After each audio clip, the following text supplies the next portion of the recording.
So choir this year has been an experiment in tenacity and resilience. Music has been interesting this year. We've had to be very, very flexible. I was on a cart for the entire first semester. They stayed in their own bubbles, in their own space, and in their own table space, but we could also get up and dance from the chair behind us. But this year you have your own personal space to be able to play your own instrument. You wouldn't have to keep passing it around and passing it around. Students this year that have never really told me, they've never really been up and excited like, oh, I love music class. And this year the kids are all really looking forward to it. The specials are a welcome when we enter their classrooms. Today was Famous Friday, and we learned about jazz music, and we learned about trombone shorty. Enough space in the room that we can keep them 3 feet apart and they can leave their room and come see me. Favorite type of music is jazz.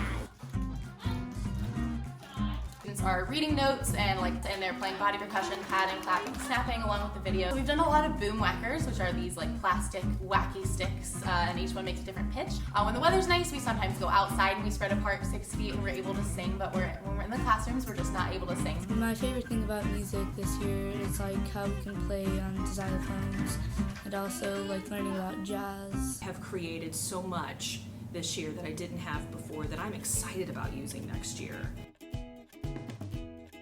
So at the beginning of the year, we started outside. We were at 10 feet, different chairs. And then when it started to get colder, we had to come inside. And we could sing with masks at 6 feet. I keep a window open, and I've got a very small HEPA filter. But we spend most of our time between the choir room and the aux gym. When we're first learning songs, we will be in the choir room mostly, but once we get them all together, that's when we'll be in the aux gym too. Oh Lord, yes, shout, and the walls come tumbling down. Things I'm doing differently are a little bit more independent singing, or not even solo singing, but maybe just 2 or 3 people rather than the whole choir. When we get into our songs, sometimes the entire choir works together on a song, and then we have different sections, and sometimes he splits up those sections to work on them separately. We're using our Chromebooks to follow along with the music instead of the music books, and then the benefits to it is that you can zoom in. This is the notes and words, and so if she asks us a question, we could answer it easier, or just we sing along easier in general. We've been going to different spaces, so that really encourages us to open up our ears. The echo in this room might be different than the echo in that room. We were able to sing outside when it was warmer, and then we got to hear what it was like in different environments. And it's just a whole different sound that you have to get used to.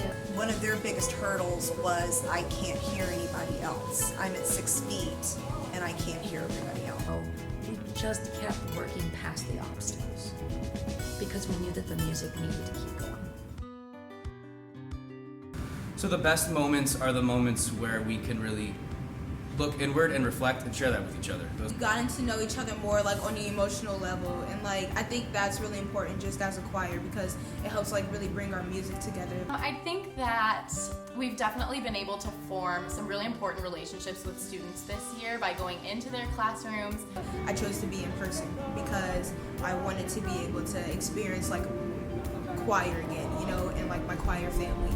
With masks on their faces and 6 feet apart from each other, what they've been able to do is amazing. We have made some amazing progress in our ability to do things. The obstacles that we had to overcome made the making of the music